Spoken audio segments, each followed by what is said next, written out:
jébbal ko kooku est-ce que dina ko def bu ko deful dina ànd ak moom. Donc elle n'est pas intéressée par ni la fédération ni le staff ni intégrer. Je suis intéressé pour une seule chose. que gis que le football sénégalais aille de l'avant. cancer bi nekk ci football Sénégal ñu dagg ko. mu jeex. y a que ça. El Hadj n'a pas d'ambition personnelle. xam nga la may ambition personnelle. mais pour une compétition ndax ñoo ngi may xool télé laa koy wax. su ma amoon ambition personnelle ñoo ngi may woo ñoom matin midi soir pour ma gis leen. su fekkee Sénégal war na gagner sans El Hadj fële lay dem toog bu Sénégal waree gagner ndax El Hadj dafay nekk ci biir je vais me battre et je vais pas me laisser faire et dinaa nekk ci biir ndax ndamu Sénégal moo ma tax a jug on n'a pas le droit de sacrifier ces jeunes là. Pourtant bu ñu xoolee El Hadj n'est pas complètement écarté parce que gis nañu fi avant Coupe du Monde il y a eu des regroupements où El Hadj on vous a invité vous êtes venu parler aux jeunes parce que avec tout ce que vous savez double ballon d'or. Je l'ai fait par moi-même. Et que c'est les joueurs qui me l'ont demandé. Okay. Par le biais d'un joueur que je ne veux pas dire son nom. Grand, quand nous on a besoin de te voir à côté de nous. Mais la fédération ne veut pas que les anciens viennent là-bas. La preuve, Alassane Ndour, Bata. Mais gars, il paraît. Il paraît. On n'est pas les bienvenus dans le football sénégalais. Il y a un réel problème qu'il faut que le président de la République ou le ministère doit régler. Moussa Siwatan, le président de la République. Je n'ai parlé à Ben Kilifa la semaine dernière, il m'a dit non, Elhadj, c'est pas vrai ça. Mais li ma lay wax mooy li am te bu fekkee li ma lay wax amul chaque da ngay organiser chaque fois ay émission. Tu m'invites et tu invites quelqu'un de la fédération mu ñëw ñu toog. ok ma génneel ka ñu def benn miroir pare nga. man je suis prêt. ok pour que le football aille de l'avant. nanu bàyyi laqatu bi ñëw si plateau yi di waxante nit ñi. man laqatuwuma def ma fi lu ñaaw. damay génn yóbbu sama famille yóbbu sama jabar ñu dem reere ñu dem añi yóbbu samay doom laqatuwuma parce que boo fi defee jaloore boo génnee ñu tàcc la mais boo deful jaloore da ngay laqatu. Donc vous n'êtes pas les bienvenus à la tanière. Non, les footballeurs gisuñu seen bopp. Et aujourd'hui un Joseph Koto avec tous les résultats qu'il fait qu'il a fait avec les jeunes mais il n'a pas de salaire et les jeunes li ma lay wax entraîneur bi moo ma ko wax les jeunes jusqu'à ñoom ñu ngi jël ay 40 millions dugal seen poche mais jusqu'à présent les jeunes ne sont pas encore payés. Quels jeunes? Les joueurs. Les joueurs de Koto yi demoon Coupe du Monde. ok ba léegi ils sont pas encore payés. Ouais. C'est normal. mais am na jeunes yu nga xam ne seen yaay fii la nekk si ñoom la ñu yaakaar. il faut refaire ce football. On espère qu'ils vont régler ça bientôt. Ouais, mais on espère depuis combien de temps lañ demoon Coupe du Monde ba léegi. grand nanu bàyyi làq-làqal bi toog wax dëgg gi. football bu amul organisation. du dem fenn. Et la fédération ne fait plus rêver nit ñi ñoo leen bëggatul kaay leen ñu génn ci mbedd mi heure bu ngeen neexee léegi su ma génnee si mbedd mi ngeen gis El Hadj li ngay wax yëpp ñoo ngi sa gannaaw dëgg la yow ak say morom et le débat encore une fois de plus bu ñu déggee El Hadj Diouf di wax El Hadj peut-être que El Hadj awma benn problème ak président fédération ñeneen ak ñeneen ñi mais ils sont là depuis 92 ñenn ñi ñeneen ñi ñoo ngi fii depuis kañ bientôt 10 ans 11 12 13 14 ans 15 ans la ñuy def mandat 3 mandats. Même président de la République amul 3 mandats. léegi mandat fédération moo tax man la bind fédération affaire yi il faut que ñu seetaat ko. te ku dem nag dellu si mën nañ la may benn chance mais pas 10 chances. Peut-être qu'avec votre réorganisation les anciens vous allez proposer des solutions comme ça pour aider à sortir de l'ornière. Alors il ne nous reste pas beaucoup de temps El Hadj rapidement nañu jàngatee li ñu assigné entraîneur bi pour CAN 2000. c'est pour dagg bopp bi. c'est pour man su ma doon moom damay bàyyi je démissionne su ma démissionné damay amaat beneen club yi dem ak football bi ni mu amee cancer. dama lay wax nga wër rek nga ni da ngay dem football yi man tey jii su ma feebaroon tey jii perte samay muscle d'un seul coup. jot na suñu benn joueur bu tudd Marcus Babbel bi nekkee Liverpool. feebaroon na il a perdu ses muscles. mais bu mu ñëwee rek waxuñu ko da ngay ñëw football mais on te prépare. dañ lay préparer. mais doo ñëw ak ñu jógee Coupe d'Afrique on a fait une mauvaise Coupe d'Afrique. Coupe du Monde on a été décevant. ak lu mu nit ñi mën a wax l'objectif n'a pas été atteint on a échoué nga ñëw ni que ok léegi boo gagné woon Coupe d'Afrique dañ lay virer mais loolu dañ lay virer prépare tes bagages. parce que le football sénégalais. a un réel problème. mais objectif là aussi parce que si on fixe pas d'objectif on dira qu'ils sont pas ambitieux. bi ñuy dem Coupe du Monde on avait des objectifs hein. Le président de la République. Et la jeunesse sénégalaise et les Sénégalais étaient ambitieux wax ni cette génération là mën na def lu raw suñu génération li mu defoon. et dëgg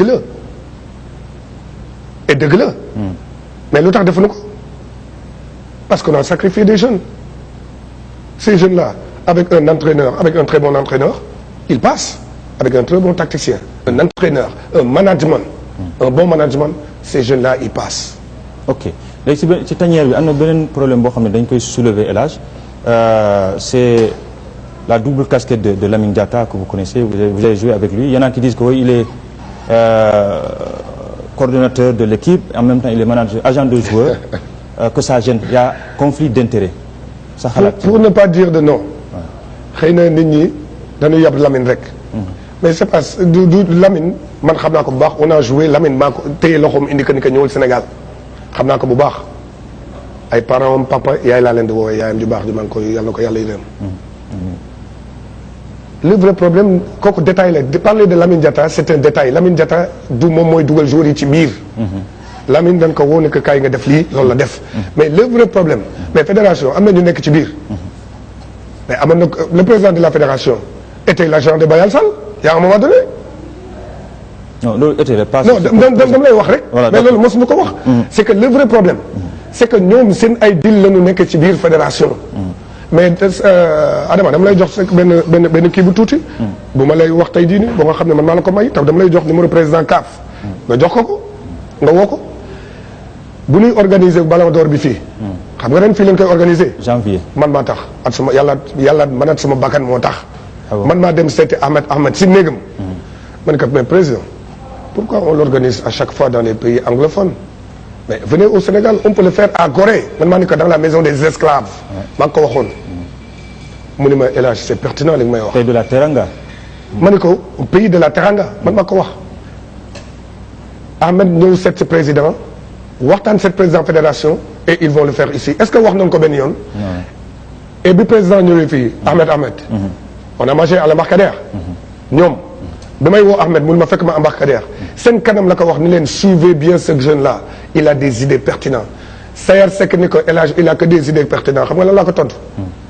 bu ngeen ma jege woon tuuti dem. ndax li nekk sama bopp bi nekkul seen bopp bi ci football. d'accord li muy def Sayer. moo ci mën.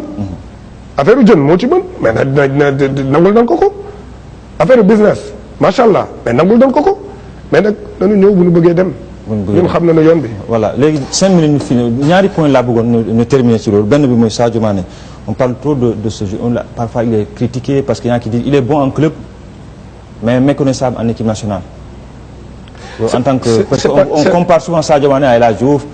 Il n'y a même pas de comparaison Sadio et El Hadj. Ah bon? Je dis que Sadio c'est un jeune très talentueux comme Diao Baldé, les deux plus talentueux. Ils sont Diao Baldé. Les deux plus talentueux. On a sacrifié l'un qu'on ne parle pas de lui et le vrai problème aujourd'hui, le problème de Sadio Mané, du problème. Qui est sacrifié? L'œuvre qui a été sacrifié, Diao Baldé. Ah, vous pensez qu'il a été sacrifié? Mais Diao Baldé, s'il fait une très bonne Coupe du Monde, c'est pour le Sénégal. Ouais. On devait faire une très bonne Coupe du Monde pour aller gagner, pour préparer la Coupe d'Afrique, aller le gagner au Cameroun. Il a été sacrifié, ben match le joué. Et match bobo. Ce boy-là attendait ce match, c'est la Coupe du Monde. Pour def Coupe du Monde bu rëy ñu dem jaay ko si yeneen équipe mu jógee Monaco ndax Monaco du ngandi kàngamu équipe pour mu dem ay Manchester City dem feneen def na Sadio Mané dem feneen. il a fait une belle entrée. non bu fekkee dëgg rek moo tax may wax. il a rien fait. il a pas montré son talent parce que on l'a pas mis. l'occasion même bu fekkee da nga koy teg ci banc bi tu le prépares. le premier match tu le fais jouer 15 minutes 20 minutes. le deuxième match tu le mets une mi-temps. et le troisième match bi la soxla pour nga gagner peut-être. tu le mets là. mais defuñu ko c'est ça le vrai problème nan la ñuy manager les joueurs. le problème de Sadio Mané et El Hadj Diouf du débat Sadio c'est un talent qu'on doit plus faire confiance. c'est vrai que c'était très tôt de lui donner le brassard et l'entraîneur lui-même c'est lui qui a déstabilisé son équipe. sa capitaine doo ko génne nii. dafa am na koy génne et nit ñi da ngay wax ak ñoom. man les joueurs m'ont appelé ils m'ont dit que l'entraîneur ne parlait même pas avec eux. il les snobait. Et c'est pas bon pour un entraîneur, pour quelqu'un qui a joué au football. Le vrai problème, c'est pas les joueurs. Les joueurs, dans leen teg ci cadre, bu nu gisul seen bopp. man mii soo ma yóbbuwoon tey jii teg maat benn entraîneur bu nga xam j'ai pas voulu jouer avec Gérard Houllier. Pourquoi?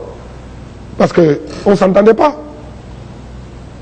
Je me voyais pas de jouer dans son équipe et de lui faire plaisir. Mais Bruno ou le Sénégal, pourquoi j'étais bon avec le Sénégal? Pourquoi? Parce que c'était un plaisir de venir et de montrer à tout le monde que le Sénégal day dem. potentiel ballon d'or, non, Sadio Mané? Mais Sadio peut gagner le ballon d'or 3 fois même. 3 fois. S'il est bien encadré. S'il est bien encadré. S'il est bien encadré et kangam nak ñaaka. Sadio, il faut qu'il se relâche, il joue son football et surtout les peuples sénégalais di xaar ci moom mooy mu ñëw toj match yi mais dina ñëw. D'accord. Moi je fais confiance à Sadio, je fais confiance à Diao, mais maintenant c'est pas seulement El Hadji Diouf moo ko war def confiance, c'est à son entraîneur et le staff technique de lui faire confiance. Et je lui ai dit ça au Ghana, Sadio boo joué ba jeexal gagné woo ballon d'or man naa la mere. Ok fooy tëjee émission bi jeex na.